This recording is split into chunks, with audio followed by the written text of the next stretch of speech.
sort of a nonsense when we feel like it film, TV, and theater review, where today we're tackling the 2001 animated Disney film Atlantis: Space to the Lost Empire. Props to all you guys who are watching these podcasts in sequence. You guys have no idea what the fuck we like. You are like right there next to Teenage Mutant Ninja Turtles and My Hero Academia and the like, Blair Witch Project. You're just like, what in the world is this podcast series? But hey, we love doing it, and so thank you for joining us today. Anyway, in 2001, Disney was in the throes of trying, and when I read this on Wikipedia, I really respect this. They were trying to create a segment of their animation department that was going to be tailored to an older audience. So this is much more of a slightly more serious movie than the standard animation that you would normally see. It's definitely less cartoony and less kind of, oh, let's have a song every 5 minutes to keep the kids interested and lots of bright colors. No, this movie definitely has stakes. It's definitely more serious than the other Disney films of this era, and I do really appreciate that. Just to get out of the way, apologies to Ron Clements. We are a... No! Okay, let me just... I'm a Ron Clements fangirl because he was born here in our hometown. Ron Clements was born in Sioux City, Iowa, and half the movie we thought, oh, this clearly must be a Ron Clements thing. He has a very specific style to his movies. Ron Clements, by the way, is the man who directed and was the main force behind Aladdin, The Little Mermaid, Treasure Planet. Yes, Treasure Planet was his kind of baby movie, which I'm kind of surprised we didn't podcast on. That may come in the future. Let's move on because Ron Clements did not direct this. Yeah. So this is done by Kirk Wise and the other guy, something Douglas. Okay. But it's the crew behind The Incredibles, right? No, that is Brad Bird. Okay. Who did The Incredibles and The Iron Giant. Okay. But anyway, so this animation style of Atlantis, for those of you who have seen it, is quite unique among Disney movies. And yet, if you look at other films around this time period, you can see kind of this animation style in other forms. Like The Road to El Dorado has a very similar kind of style. That it does, yeah. I feel like it's a very gently stylized reality. And by that I mean, like, if you look at the villain's fingers and Milo's fingers... They're all triangles. They're not... No, they're not triangles. I mean, the fingernails are triangles, but, like, they're slightly longer on the ends than they are on the rest of the finger. Okay. So it's very gently stylized in that way. And it's a very unique stylization in that they're not trying to be, like, super pretty or super epic. It's a definite artistic choice to give this a slant that is semi-reality but still definitely a cartoon. And I wonder if they chose Atlantis as and I'm not gonna shit on Disney here. Disney likes to not incorporate different cultures' stories into the backbone or the theme of their movies. So Atlantis, I think, lent itself well to this more older kid / adult theming that they wanted. Right. Yeah, I definitely agree with that. And that, I didn't really recognize... Well, I saw this as a kid. I saw this when it came out. I didn't see it in theaters, but I did definitely see it as it came out onto video. And seeing this, like, I never felt like... A lot of movies that are catered for the older kids tend to be... Try to, like, overdo that. They try to be overly gritty or, like, super dramatic or deal with, like, heavy romantic themes and things like that. This movie doesn't really do that. This seems to me to have the air of a Disney movie that is kind of just taking itself more seriously. And it's a tone I really appreciate for this time period of Disney. And I don't think that this era of Disney was an abject flop, because I think that regretfully over the course of the 2000s, that decade, that 2D animation as a viable source of animation that people would still flock to was kind of on its way out. And I think that the Ron Clements directed Princess and the Frog was kind of the nail in that coffin. Actually, I'm kind of surprised how much people really like Princess and the Frog, and this came out so much later after this movie. People didn't... if they liked this movie when it came out, they definitely didn't pay money for it. So it's kind of become one of the more underground kind of cult classic Disney films. not one that you would immediately show your kids like Aladdin or Lion King or things like that. One last out of the box in the background comment before we actually do dive in. Thank you for following us for 5 minutes. Is I, I I I thought this movie flopped. Technically, it made its money back plus a little bit, but they expected it to overperform. Right, and this is the era of coming right off the Disney Renaissance where they expected their You movies made to Aladdin. completely No, you explode. didn't. Yeah. But it was a $120 million movie, made 168 million. Oh, okay. So it's not great, but 25% return on investment. It wasn't enough of a return to have Kida considered a fucking Disney princess, and I'm kind of pissed about that because she's fucking awesome. That's a different discussion, but yeah, she wasn't profitable enough to be one of her own pantheon. Milo Thatcher. Milo Thatch. Milo Thatch, excuse me. Voiced by who, John? Voiced by my good boy Michael J. Fox. So this was so funny when we watched Back to the Future for the first time, which God is arguably one of John's favorite movies. Yeah. When I watched Back to the Future for the first time after I started dating you, I didn't know who Michael J. Fox was.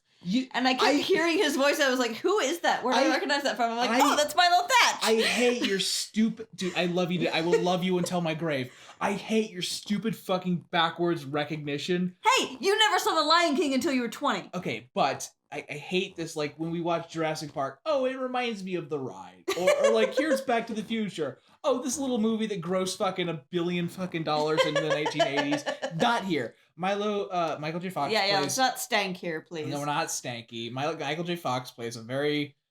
he's the TV Tropes image page for Adorkable. Oh, yeah, that's true. He's so passionate, and it really sets up kind of his stakes here. This really, really concise, well done opening scene where he's trying to get these people... fund it, but he's kind of a laughing stock, but it's not played as if oh no, he's a badass. He's well-meaning, and I really like that without him being the joke for a while. And as somebody who is museum personnel, I really admire Milo's passion. Like the conversations he has with his like fake dummy crowd when he gives his sales pitch to go to Iceland. Definitely have felt that as I explain weird anachronistic history to some people. So I do definitely appreciate that. You describe him as adorkable. Milo Thatch frequently rates top Disney lists as one of the hottest Disney men. And I think that is handled well by the animation, which is fucking gorgeous. Yeah, this animation is very unique, but also awesome. Drop the rotoscoping for a second. The animation frames of people kind of cartoonishly scuttling their legs, but also breathing nice and open and down. Well, and Milo, every time he gets like super excited about whatever he's talking about, or like that scene where he goes like, "Oh, I'm just so excited I can't hold it in." Like he doesn't look like a person when he has that facial expression. And I think that style is a way to express that. And I think that they do that without going overboard, a la the villain from Cloudy with a Chance of Meatballs 2, where it's just fucking spaghetti man. Not here. It's a different time and place. It's a very, very different time. He's such a good character. But to do a stylized like this that wasn't immediately latched on by audiences, I can see where that's kind of a heavy risk to take. And for me, I've always loved this movie. I know people kind of shove it under the rug, I think, because it's not considered one of the Disney classics. But there's no Atlantis haters. Yeah. It's quite an interesting movie. It's quite a unique movie, and you definitely don't feel like that at the end of it all you've wasted your time. But it's not gonna like throw you across the room like something like Lion King will if you saw it for the first time when it came out. Mike is just the tip at Milo. Excuse me. Sorry, Milo. Sorry, Milo. We love you. Milo's TV face is gonna like roll into the frame and then roll back out. He is the tip of the iceberg on this really great fucking cast. Yes. So much of this cast, they're so unique personalities without needing to give them a lot of lines or without over stereotyping them, which is what I really, really love. And I won't beat by beat, but as a testament to the cast, look at Joshua Sweet, who doesn't have a gag besides Doctor, and he doesn't really have that many lines. I mean, I could count on one hand the amount of times he speaks in the entire film. But look at how much mileage you get out of a character who is just Doctor. In a movie with Demolitions Expert and silly funny Mole Man, the Doctor is one of the funniest characters in the movie. And he's like he has this offhand comment that adds so much to his character, and a lot of the characters do this. When Milo finally gets accepted into the group, and he starts asking these people, where do you come from? What do you feel? What's your life like? You really start delving into this personalities, and it's kind of a one-off scene, but it adds so much depth to these characters. And you find out Joshua Sweet is the son of a Arapaho native woman and a African American gentleman. I did not know that. Yes, and so Milo asks, where did you learn any medicine tricks? And he's like, oh, an Arapaho medicine man. There you go. He's and yeah, just all the cast has that great like Audrey Ramirez, Yes. who is the engineer of the troupe, who is one of my absolute favorite characters, just because she's a fucking boss girl without needing to shove it in your face. Without being the new tens boss girl from Disney canon. Yeah. And so she knows how to fix pretty much anything, and she has a sister who's a boxer, which is really fucking cool. And I love how you know so little about these characters, and you connect with them so hard. Because they're not, and to quote BoJack, they have I think it's what they avoid sitcom delivery, which is just trust the joke, don't oversell it. Like, that's why I'm gonna need you to fill these up. Like, it's quippy. Like, there's so many background adult moments and lines. And it's quippy, but it's not quippy to the point where that's their entire personality. To whoever took the L off of the motor pool sign, ha ha ha, we are all very impressed. They're quippy, but to the point of actually being funny. And they're quippy when a lot of serious fucking shit is going on. They're not quippy when just a general action scene is going on, which is why I don't like Avengers. Like, get in, get out. Don't get in, do your thing, and then hold your hat out asking for money. It's very nice. Yes. Other great characters, Gaetan Mollier, the mole. I don't mean to shit on Mollier, but like, we have a friend, if you're out there, we love you, who's a big fan of the Demolitions Expert, and I'm so proud that he's funnier than the Mole Man, because the Mole Man seems like very low fruit, like very.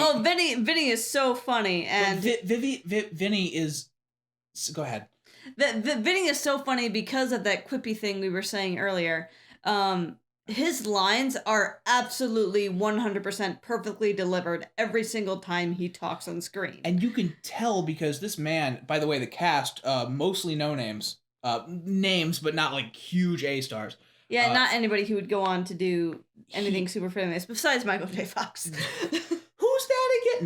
No. This man, Vinny, the voice actor, he is a comedic actor who cut his teeth on Saturday Night Live. Look, I made a bridge, and it only took me like 10 seconds. Maybe. It's very, they found people who could act, not necessarily. We weren't in that era of Disney and DreamWorks and general CGI animation where they're like, come find us because John Lithgow is Lord Farquaad. And you're also not needing to add star power to every single role you have. This is not a issue I've seen with Disney, and more so I've seen with DreamWorks and other animation studios. The only thing I've seen this with Disney is the new Lion King, where half of its staying power was its all-star voice cast. Beyonce, where we have Seth Rogen as Pumbaa. I mean, he wasn't not gonna be Pumbaa. I mean, like, it was fine, but that movie sucks, but that's neither here nor there. Okay, we're done. Jesus. So the cat, even the bad guys are fucking have amazing staying power. Yeah, they do. The story beats about them are a little. Johnny likes sexy Helga. We're not gonna talk about that's neither here nor there. The point is, let's talk about the culture here because the culture has such a cool, dope aesthetic, and it was so cute to have you geek out about that. So if I'm correct in my assumptions, Atlantis is a Greco-Roman mythological idea. This idea of this city under the sea. I have not done this research. So my deepest apologies of people who have looked into this and into this culture. However, they add a different kind of aesthetic to what would normally be a whitewashed myth. I was so used to whitewashed myths that I was like waiting for them to mishandle Milo joining the Atlanteans, and then to have him he's just a part of that, but he accepts that he didn't come from the culture. That was really refreshing. And the Atlanteans borrow from modern cultures that we kind of recognize. They do a very good job in making it seem like this very, very foreign culture is is still deeply foreign and different and unlike our own, yet still recognizable in things we would see today. There's a lot of tomes from other mythos that really make these people seem relatable, if not at the same time, still this absolute magical, fantastical world. I love this, and I don't know if this name has an idea, but this idea of this highly technological, advanced, ancient civilization. This idea that not only were the ancients have advantage of just the technologies that we have, they actually had more technologies. Something like ancient energy or something. Yeah, yeah, and that's exemplified in Atlantis with this crystal. It's on screen if we can't find it. And this crystal provides it's drawn from the life force of literally all Atlanteans who are currently living and who have ever lived. And the more people that's in its culture, the faster this crystal grows. And this idea that you could have this amazing, like, advanced technology without needing it to be stupid and sci-fi and space agey weird alien shit. I love the idea of delving into that kind of technology on our Earth culture. Real quick, you're in serious points right at the top for having a quote by Plato about Atlantis, which was dope as hell. Right.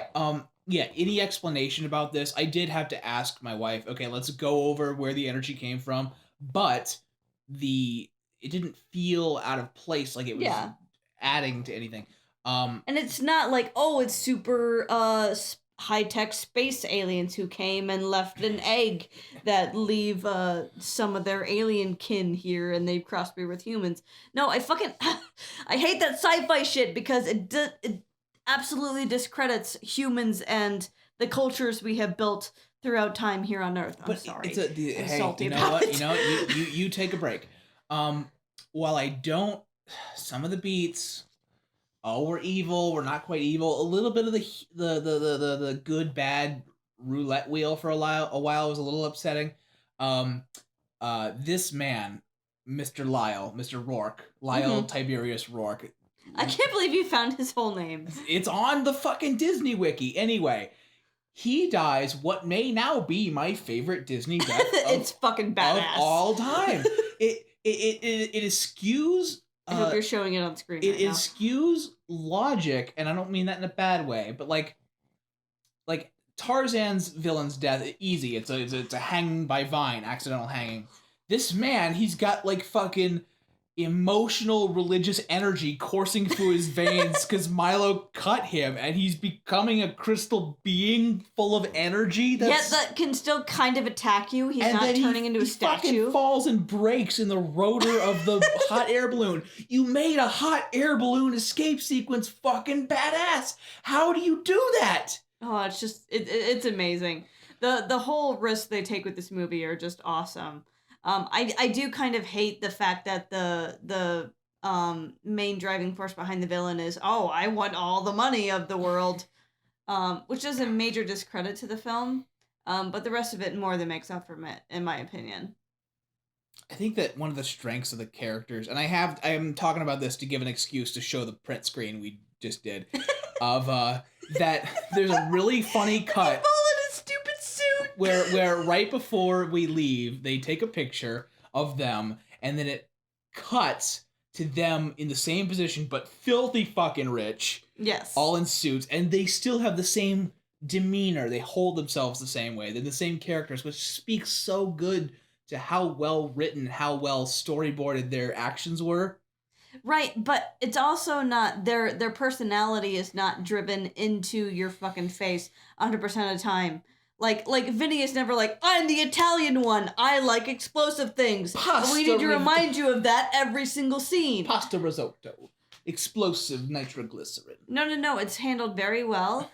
The scenes where there is character development is handled very well. These characters, I almost wouldn't describe them as main characters, yet one of the strongest supporting casts that I have ever seen. Supporting is a fantastic word. They are very good. And they're handled like a supporting cast, and they're handled very, very well in that. Final thoughts? The sound design when they're cracking that yoga man's Whitmore, when they're cracking everything, it speaks to like the weird design of their knuckles and their neck. There's a lot of neck cracking scenes. There are multiple neck cracking scenes in this movie. Johnny likes Foley art. And it's to have people want to like paper rustling when he's trying to decide to how to pitch his Atlantis journey. Very well done. For how many characters are in this show, you wouldn't expect them to be all handled well, and they are. They're not all handled equally, but they're all handled very, very well for the roles they fulfill. They do this. Go ahead. Which I do really, really appreciate. And that goes from main characters all the way down to supporting cast to people who are barely in it, Mr. Whitmore. They do this the Simpsons thing, and by Simpsons thing I mean that if they're not important to this portion of the movie, just leave them out. Yeah. Rest in peace, Jim Varney, who died of lung cancer. He was Cookie. Movie. He was Cookie, the guy who supported the main 4 food groups: beans, bacon, whiskey, and lard. Also, the voice of Slinky Dog. Rest in peace. This is really good. Yeah, and I like how they make this. I love the world building of this movie. Not only so this movie is set not in modern times but in 1914. So you have to add that setting. You also have to, as you travel to Atlantis, go way back in time and appreciate this ancient culture that has this amazing future space age technology. And they make all of that work in this beautiful mix that is really, really cool. I have a final thought that's just a stray thing. In one of our first instances, I know we never think too hard, but here it goes. Here's a rarity to us. Cookie has a bit where he opens his tum-tum and he's like, the 38 United States. Watch him jiggle. And I actually Googled who was the 38th state. He got that tattoo right before they got North and South Dakota. Yeah. So that's like late 1880s. Or he has the tattoo of all 50 states and he's just bad at counting, John. And it just wouldn't fit. And so the No, or he's just bad at counting. Cookie, you could be as good as counting as you want. That has been Atlantis, the Lost Empire. Will we do Milo's Return? Probably not. That's okay.